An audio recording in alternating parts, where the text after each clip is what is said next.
반갑습니다. HRSP 채널 홍노무사 홍노무사입니다. 네, 오랜만에 뵙네요. 네. 자, 오늘은 어떤 주제를 준비해 주셨어요? 이직을 급하게 하느라고 이직 날짜를 여유있게 못 가져서 인수인계를 제대로 못하고 할 수 없이 이직을 하는 경우가 있어요. 그런 경우 엉망 있죠. 그렇죠. 네. 그럴 때는 사실 회사도 난감하고 네. 직원분도 손해를 보는 경우가 있어서 그거에 대해서 좀 검토를 해보려고 합니다. 알겠습니다. 뭐 사례 같은 거 있을까요? 예, 제가 이제 회사에 있을 때 직접 겪었던 사례인데 네.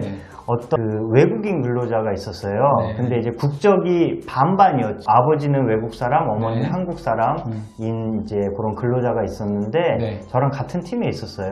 근데 굉장히 자유로운 영혼이었어요. 그래서 한국 조직 문화에 약간은 안 맞는 그래서 밥도 혼자 먹고 뭐 이런 식이었는데 그 친구가 갑자기 월요일이었는데 월요일 날 나왔는데 네. 그 친구가 출근을 안 한 거예요. 갑자기요? 네, 그래서 무슨 일인가 했더니 그 팀장이 그 친구가 예를 들어서 이름이 데이빗이라고 할게요. 데이빗 오늘부터 출근 안 한대 그러는 거예요. 네. 팀장이 풀이 확 죽어서 그래요? 왜 그러신가 봤더니 일요일 날 전화가 온 거예요. 팀장님한테 저희 할머니가 갑자기 편찮으셔서 그 친구 집이 예를 들어서 샌디에고인데 샌디에고로 가봐야겠습니다. 그래서 내일부터 출근 못하니까 그렇게 하세요. 죄송합니다. 띡 끝난 거예요. 사직 통지를 그렇게 해버렸네요. 그래서 참 이거를 문화라고 봐야 될지 아니면 그 친구의 어떤 성격으로 봐야 될지 모르겠지만 네. 우리는 모두 좀 당황했죠. 많이 당황했죠. 예, 뭐 그런 사례가 있어서 인수인계는커녕 아무것도 없이 그냥 바로 전화 한 통으로 이게 사직을 한 경우가 있습니다. 네. 난감한 경우가 생기는 거죠. 네. 회사 입장에서는 생기는 경우인데, 네. 자, 이런 경우에 이제 근로자분이 네. 이 퇴직 시에 지켜줘야 할 뭐 의무나 뭐 네. 이런 준수사항 같은 거. 네. 기본적으로 회사에서 받은 거, 네. 회사와 근로를 조건으로 약정한 거는 다시 반납을 해야 되는 거죠. 네, 네. 그래서 기본적으로 사무용품, 네. 뭐 대표적인 게 뭐 출입증, 네. 뭐 그런 게 있을 거고 또 노트북을 받는 경우가 있어요. 있겠죠. 그거 당연히 반납해야 되고 그래서 회사에서는 보통 이제 반납 확인서 같은 게 있어서 네. 그 리스트를 보면서 해당 부서에 가서 책을 빌리는 경우도 있거든요. 그렇죠. 회사에서 그런 것도 다 체크를 해서 반납을 하셔야 되고 그것도 사실은 뭐 하루 이틀은 걸립니다. 네. 그러니까 미리 통보를 해야 되는 거죠. 네. 그 다음 두 번째는 또 뭐가 있어요? 네. 그 다음에 주택융자 같이 회사에서 대출을 받는 경우가 있어요. 그것도 사실은 재직자에 한해서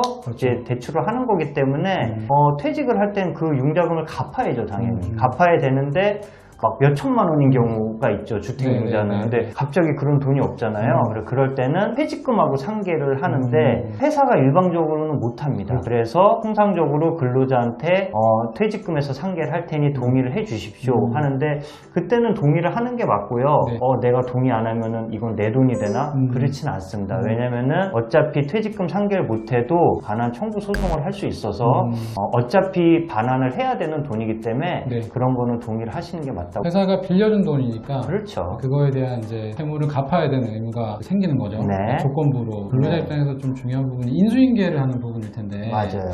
이런 부분과 관련된 사항은 좀 뭐가 있어요? 보통은 근로계약서, 네. 근로계약서보다는 이제 취업규칙에 더 명시를 많이 해놓는데 네. 근로자가 사직을 할 때도 네.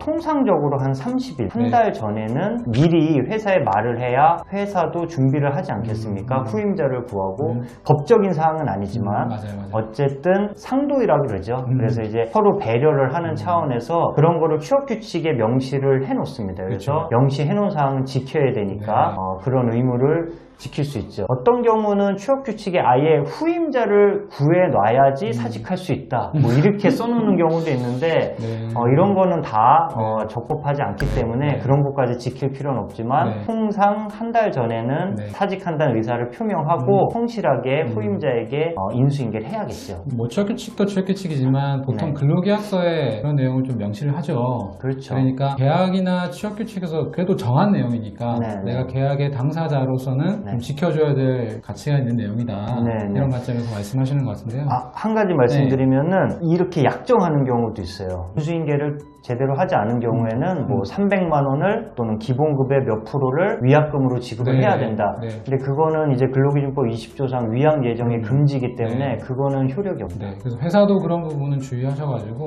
네. 뭐 근로계약서를 작성한다라든지 네. 그렇게 하시면 안 되는 거니까 그렇죠. 주의하시기 바라고. 네. 그럼 이런 퇴직에 따른 의무를 잘 이행하는 것이 중요한데 네. 혹시 인수인계를 미이행한다라든지 네. 그 이행하지 못하는 경우에 발생하는 뭐 위험 요소들은 없을까요? 뭐 몇 가지가 있는데요. 네. 이거는 사실은 뭐 근로자가 뭐 일부러 이렇게 안 하는 경우는 많지 않을 네, 거예요. 네. 대부분 아까 말한 대로 갑자기 이직을 하는데 그 회사에서 다음 주 월요일부터 출근하세요. 출근 안 하면 취소가 될 수 네, 있잖아요. 그런 그러니까 너무 경우 불안해서 네. 할 수 없이 그런 경우가 있는데 네. 지난 시간에 말씀드렸다시피 사직원이라고 하는 거는 회사에 승인이 있어야 되고 수리가 필요한 경우 예, 있죠. 회사에 수리가 없으면 30일, 월급 근로자의 경우에는 1 임금 지급기를 지나야 효력이 발생하기 때문에 네. 그동안은 그냥 무단 결근이 되는 네, 거예요. 네, 그럴 수 있죠. 그러면은 뭐 징계를 할 거예요, 뭘 할 거예요? 그건 아니지만 그동안에 임금이 지급 안 되기 때문에 퇴직금은 퇴근 3개월의 평균 임금으로 계산을 하잖아요. 그만큼 이제 손실이 보는 거죠. 네. 법률상에서 보호하고 있는 네. 그 최저 기준까지 그렇죠. 평균 임금이 좀 떨어질 가능성이 있기 때문에 그렇죠. 이런 위험이 있을 수 있다는 네. 거. 또 두 번째는 어떤 위험이 있을 수 있을까요?